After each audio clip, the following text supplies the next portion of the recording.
자, 오늘은 대림절 두 번째 시간입니다. 우리도 사무엘처럼 이 제목 가지고 우리 함께 말씀을 나눠보겠습니다. 여러분, 사무엘은요, 이 구약 성경에서 굉장히 보기 드문 인물입니다. 왜냐하면 한 사람이 정말 여러 가지 모양으로 쓰임 받았기 때문입니다. 사무엘은 사사로 쓰임 받았고요, 선지자로 쓰임 받았고요, 제사장으로 쓰임 받았고, 심지어 율법 교사로까지 쓰임 받았습니다. 그러니까 전천후로 쓰임 받았던 사람이에요. 우리가 구약 성경을 보게 되면 얼마나 많은 인물들이 나옵니까?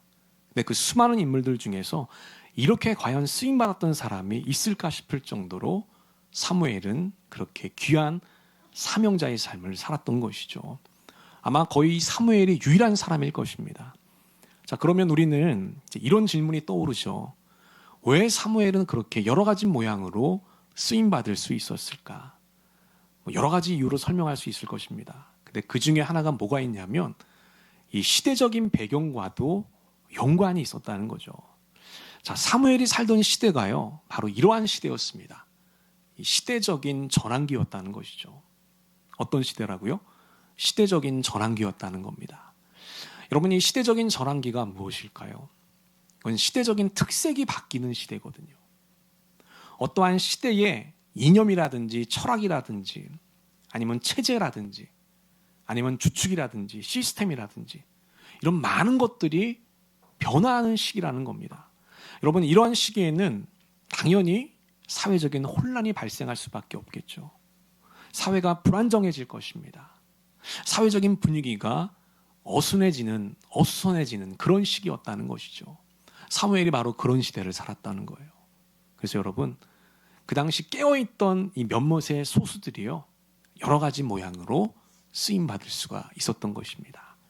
자, 그러면 그렇게 혼탁한 시대를 살았던 이 사무엘이 어떤 모습으로 살아갔는지 오늘 몇 가지 중요한 포인트들을 한번 짚어보는 시간을 갖도록 하겠습니다. 우리 함께 말씀을 나눌 때에 우리 각자에게 주시는 하늘의 음성과 영감이 있게 되시기를 우리 주님의 이름으로 간절히 축원하겠습니다. 자, 우리 먼저 첫 번째 한번 보겠습니다. 첫 번째는 이것이죠. 사무엘은 나실인으로 살았다는 것입니다. 한번 따라해 보겠습니다. 사무엘은 나실인으로 살았습니다. 한 번 더, 나실인으로 살았습니다. 여러분, 사무엘은요, 지파가 어디였을까요? 어느 지파 사람이었을까요? 레위 지파 사람이었거든요.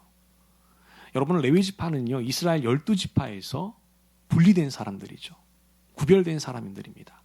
성전을 위해서, 또 율법을 위해서 따로 분리가 된 사람들이에요. 그러니까 거룩한 사람들이라고 할 수 있죠. 그런데 이 사무엘은 나실인으로 더 거룩한 삶을 살았던 사람이라는 겁니다. 자, 우리 사무엘상 1장 우리 11절 다 같이 한번 읽어보겠습니다. 시작. 서원하여 이르되 만군의 여호와여, 만일 주의 여종의 고통을 돌보시고 나를 기억하사 주의 여종을 잊지 아니하시고 주의 여종에게 아들을 주시면 내가 그의 평생에 그를 여호와께 드리고 삭도를 그의 머리에 대지 아니하겠나이다. 아멘. 여기 보니까요, 이 사무엘의 어머니 한나가 나오거든요. 근데 이 한나에게 약점이 하나 있었습니다. 그게 뭐냐면 불임 여성이었다는 거예요. 여러분, 지금은 조금 약하죠. 여러분, 고대 시대일수록요, 여자가 불임이었을 경우에, 자녀가 없을 경우에는요, 그것이 개인적으로 또 가문적으로 큰 수치였던 시대였다는 것이죠. 고대 이스라엘이 그랬습니다. 여러분, 심지어 우리나라도 그랬잖아요. 우리나라 조선시대에도 보면 칠거지악이라는 게 있었거든요. 뭐가 있었다고요? 칠거지악. 아마 들어보셨을 겁니다. 여러분, 그 칠거지악이 뭐냐면 결혼한 여성을 합법적으로 쫓아낼 수 있는 7가지 악이 있었다는 겁니다. 근데 그 중에 두 번째가 뭐냐면 불임이었다는 거예요. 자녀가 없으면 쫓아낼 수 있었다는 거죠. 여러분, 고대 이스라엘이 마치 그와 같았다는 겁니다. 한나는 엘가나와 결혼했는데 오랜 시간이 지나도록 자녀가 없었다는 거예요. 여러분, 그렇게 되면 그 당시 고대 이스라엘에서는요, 하나님께 어떤 벌이나 심판을 받는 여인으로 간주가 되었다는 거예요. 그러니 얼마나 이 한나의 마음이 비참했겠습니까? 얼마나 그 마음이 어렵고 고통스러웠겠어요. 그래서 하나님께 간절하게 기도를 하게 됩니다. 하나님, 저에게도 자녀를 주시옵소서. 아들을 주시면 제가 하나님께 봉헌하겠습니다. 하나님의 사람으로 바치겠습니다. 이렇게 서약을 하게 돼요. 그래서 하나님이 누굴 주세요? 사무엘을 주시게 됐다는 거죠. 이렇게 해서 사무엘은 나실인의 삶을 살게 됐던 것이죠. 자, 우리 사무엘상 2장 11절 한 번 더 읽어보겠습니다. 시작. 엘가나는 라마의 자기 집으로 돌아가고 그 아이는 제사장 엘리 앞에서 여호와를 섬기니라. 아멘. 여기 보면 한나가 이 아이를 제사장 앞으로 데리고 오죠. 젖을 뗀 나이가 됐을 때요, 하나님께 봉헌했던 것입니다. 자, 그래서 이때부터 사무엘은 이제 어디서 지내게 될까요? 바로 성막에서 지내게 됐던 것이죠. 혼탁한 세상과 구별이 되어서 완전히 분리가 되어서요, 본격적으로 신앙 훈련을 받게 됐던 겁니다. 하나님께 온전히 집중하는 시간을 가질 수 있었던 것이죠. 여러분, 저는 이런 장면이요, 오늘 우리들에게도 매우 중요하게 생각되어집니다. 여러분, 우리도 이 세상에 살고 있잖아요. 얼마나 많은 세상의 음성을 듣습니까? 얼마나 많은 세상의 생각들과 이 죄악에 물들어가고 있습니까? 여러분, 우리와 의지에 상관없이 나도 모르게 물들어가는 부분들이 분명히 있어요. 내 생각이 세상의 생각에 잠식되어 가고요. 또 내 가치관이나 어떤 내 선택이나 내 결정들이요, 세상의 문화에 많은 영향을 받을 수 있다라는 거예요. 내 자유와는 상관없이 자동적으로 그렇게 된다는 겁니다. 왜? 우리가 세상에 살고 있기 때문이죠. 그래서 사자성어에도 보면 이런 말이 있잖아요. 금묵자흑이라고 하는 말이 있습니다. 금묵자흑. 무슨 뜻일까요? 묵을 가까이 하면 자동적으로 검어진다는 거예요. 우리가 세상에 살다 보면 불가피하게 젖어드는 부분이 생긴다라고 하는 겁니다. 여러분, 그렇기 때문에 신앙인들은요, 반드시 그 세상에서 한번 나와서 하나님께 집중하는 시간이 필요하다는 것입니다. 저는 우리가 보내는 이 대림절이요, 그런 시간이 되었으면 좋겠습니다. 세상을 향했던 우리의 귀, 세상을 향했던 우리의 시선들, 이것들을 잠시 닫아놓는 것이죠. 그리고 하나님의 음성에 귀를 기울이는 겁니다. 그 하나님의 음성에 귀를 기울이면서 하나님의 말씀을 기다리는 것이고요, 하나님의 선한 인도하심을 기다리는 것이죠. 저는 우리 모든 전민의 가족들이요, 그렇게 대림전을 보낼 수 있게 되시기를 우리 주님의 이름으로 간절히 축원하겠습니다. 그럴 때 하나님께서 우리들에게 귀한 은혜를 주실 줄로 믿습니다. 요즘 우리처럼 이렇게 바쁜 현대인들이 가장 못하는 게 하나 있죠. 그게 뭐겠습니까? 기다리는 걸 잘 못해요. 특별히 우리 한국 사람들은 특유의 습성이 있잖아요. 빨리빨리의 습성이 있습니다. 외국 사람들은 그거를 흉내내더라고요. 빨리빨리 막 이렇게 흉내를 내면서, 예, 당신네들 빨리빨리 하는 거 좋아하지 않느냐, 이렇게 말씀하는 걸 보게 되거든요. 여러분, 저는 그런 것들을 참 많이 보게 됩니다. 제가 이번 학기 때 공부하면서 이 서울역과 대전역을 참 많이 이용했거든요. 근데 그 역사를 이용하게 되면 서울역도 그렇고요, 대전역도 그렇고요, 반드시 2번 이상 타는 곳이 있습니다. 이게 뭘까요? 에스컬레이터를 타게 돼요. 2번 이상 타게 됩니다. 여러분, 에스컬레이터를 타게 되면 재밌는 광경을 보게 되죠. 에스컬레이터를 타면서도 뛰어 올라가는 사람들을 보게 돼요. 여러분, 우리나라에만 있는 문화가 하나 있는 게 뭐냐면 에스컬레이터를 2줄로 쓴다는 겁니다. 아니, 1줄로 쓴다는 거예요. 그래서 편안하게 갈 사람은 오른쪽에 쓰고요, 뛰어 올라갈 사람은 왼쪽으로 뛰어갑니다. 제가 같이 공부하는 외국인들이 많은데 물어봤어요. 너네 나라에서도 에스컬레이터 그렇게 사용하냐고. 깜짝 놀래요. 왜 에스컬레이터 뛰냐는 거예요. 에스컬레이터는 어떻게, 왜 만든 거죠? 편안하게 가만히 가려고 만들었는데 거기 위해서 왜 뛰냐는 겁니다. 그렇게 얘기를 하더라고요. 여러분, 그만큼 우리는 이렇게 차분하게 기다리는 것을 잘 못한다는 거죠. 저는 여러분, 이번 대림절이요, 우리가 우리 자신을 차분하게 하나님 앞에 내려놓고 주님의 음성에 귀를 기울이는 그런 복된 시간이 되었으면 좋겠습니다. 그렇게 될 때 하나님께서 우리들에게 음성을 들려주실 것이고요, 또 설령 내 삶이 믿음의 궤도에서 벗어나 있다 하더라도요, 다시 회복되는 그런 은혜의 시간이 될 줄로 믿습니다. 그런 거룩하고 복된 대림전을 보내는 우리 모든 전민의 가족들이 되시기를 우리 주님의 이름으로 간절히 축원하겠습니다. 두 번째 한번 보겠습니다. 자, 두 번째는 이것이죠. 사무엘은 제사장으로 살았다는 것입니다. 한번 따라해 보겠습니다. 사무엘은 제사장으로 살았습니다. 한 번 더, 제사장으로 살았습니다. 그렇습니다. 사무엘은요, 제사장으로 살게 돼요. 여러분, 아까 사무엘이 어떤 지파라고 얘기했죠? 레위 지파라고 얘기했습니다. 여러분, 성경에 보면 제사장 직분이 나오죠. 근데 이 제사장을 누가 할 수 있었냐면요, 레위 지파 사람들이 제사장을 할 수 있었어요. 근데 우리가 조금 더 디테일하게 들어가면 율법은 뭐라고 얘기하고 있냐면 그 레위 지파 중에서도 아론의 자손만 제사장을 할 수 있다고 얘기해요. 누구의 자손이요? 아론의 자손만요. 여러분, 모세의 자손들도 안 돼요. 심지어 모세의 아들도 제사장 못합니다. 누구의 자손들만? 아론의 자손들만 성막에서 제사장 봉사를 할 수 있었다는 겁니다. 하나님이 정해놓으신 룰이에요. 규칙이었습니다. 여러분, 놀랍게도요, 이 사무엘은 레위 지파였긴 했지만 아론의 자손이 아니었다는 거예요. 그럼에도 불구하고 제사장으로 쓰임받았다는 겁니다. 성막에서 제사를 드려요. 율법을 벗어난 일이거든요. 그럼 왜 사무엘은 그렇게 쓰임받을 수 있었을까? 왜 그렇게 율법을 초월하면서까지 하나님 손에 붙잡혀서 쓰임받을 수 있었을까? 여러분, 그 이유는 바로 이것입니다. 그 당시 사무엘만큼 깨어있는 사람이 없었기 때문이라는 거예요. 이유가 뭐라고요? 사무엘만큼 깨어있던 사람이 없었다는 거예요. 하나님이 사무엘을 사용하셨던 겁니다. 여러분, 그 당시에도요, 아론의 자손이었던 제사장이 있었어요. 누구였을까요? 엘리가 있었죠. 엘리. 이 엘리 제사장은 아론의 자손이에요. 그래서 여러분, 엘리의 뒤를 이어서 누가 제사장이 될 수 있죠? 엘리의 아들들이 될 수 있는 거죠. 그 아들들, 두 아들의 이름이 뭡니까? 홈리와 비느하스였던 겁니다. 그들이 쓰임받지 못했다는 거예요. 자격이 됐던 사람들이 쓰임받지를 못하고요, 오히려 자격이 안 됐던 사무엘이 제사장으로 쓰임받게 됐다는 겁니다. 놀라운 일이 벌어지게 된 거예요. 어떤 영적인 역전의 현상이 벌어지게 됐던 거죠. 그럼 왜 홈리와 비느하스는 사용되지 못했을까요? 성경은 이렇게 얘기합니다. 우리 사무엘상 2장 12절 다 같이 한번 읽어보겠습니다. 시작. 아멘. 엘리의 아들들은 행실이 나빴다는 겁니다.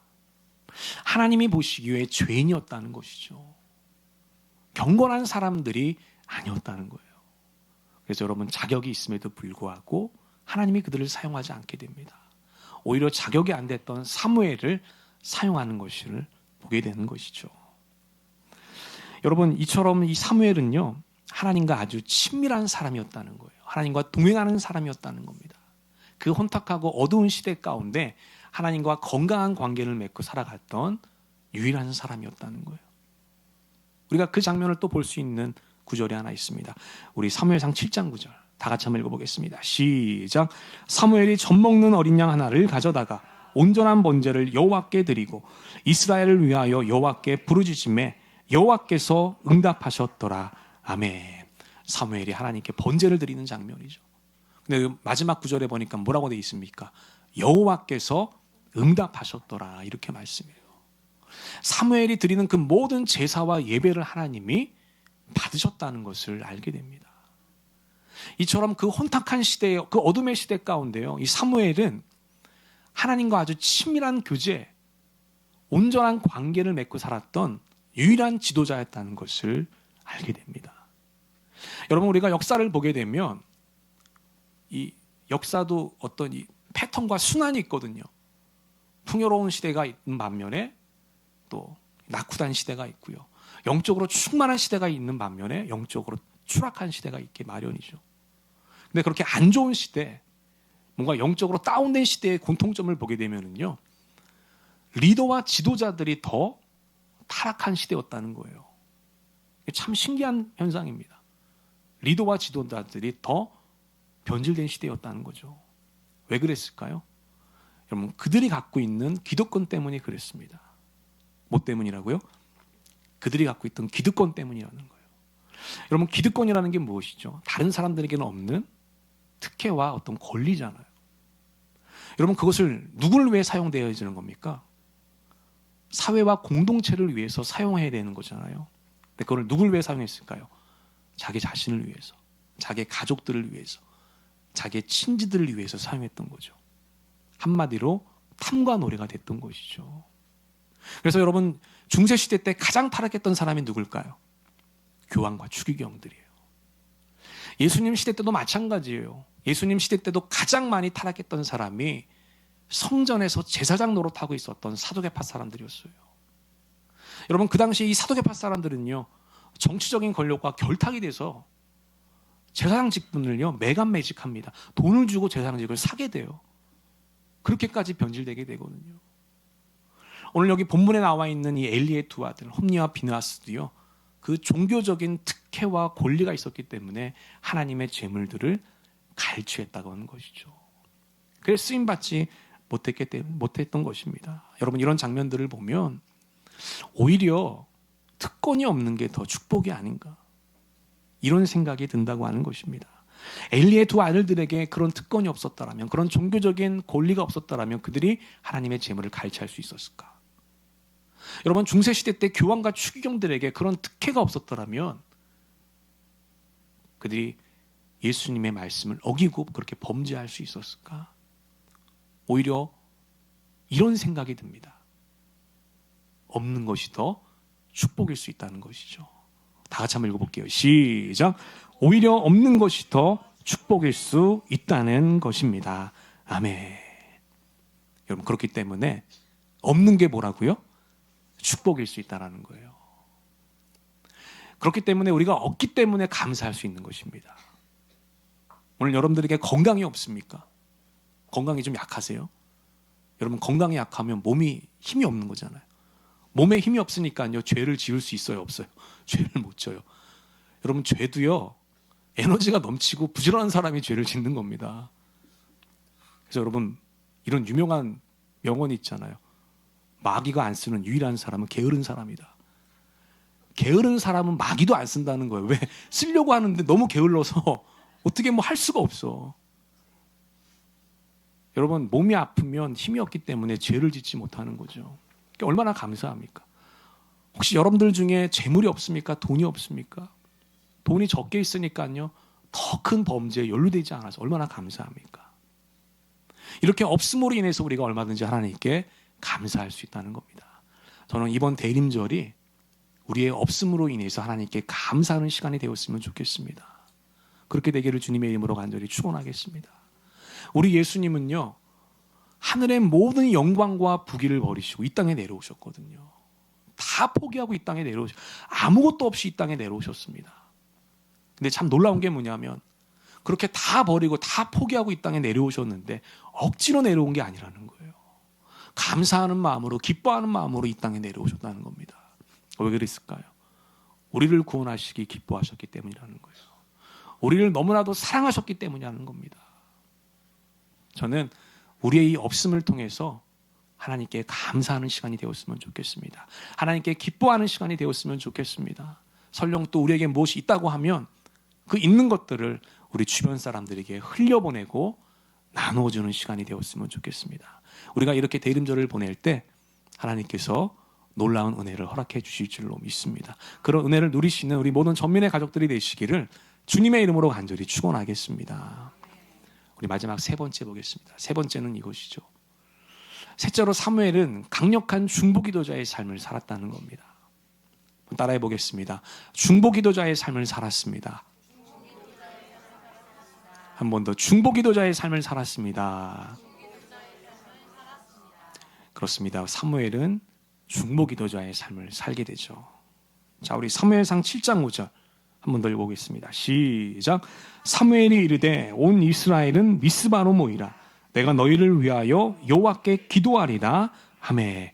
아멘. 자, 여기 보니까 사무엘이 이스라엘 백성들을 위해서 기도하는 장면입니다. 배경이 뭐냐면 전쟁이거든요. 블레셋 족속이 쳐들어오게 됐어요. 백성들은 불안과 두려움에 떨게 됩니다. 그때 사무엘이 백성들을 위해서 중보기도했다는 거예요. 그 기도를 통해서 백성들은 힘과 용기를 얻게 되고 그 전쟁에서 크게 승리하게 됩니다. 이처럼 중보기도는 능력이 있는 기도라는 것을 알게 돼요. 여러분, 성경에 보게 되면 중보기도의 능력들이 참 많이 기록이 되어 있죠. 가장 대표적으로 모세의 기도가 있습니다. 이스라엘 백성들이 40년 동안 어디에 살았죠? 광야에 살았잖아요. 여러분, 광야에 살 때 하나님께 순종합니까? 불순종합니까?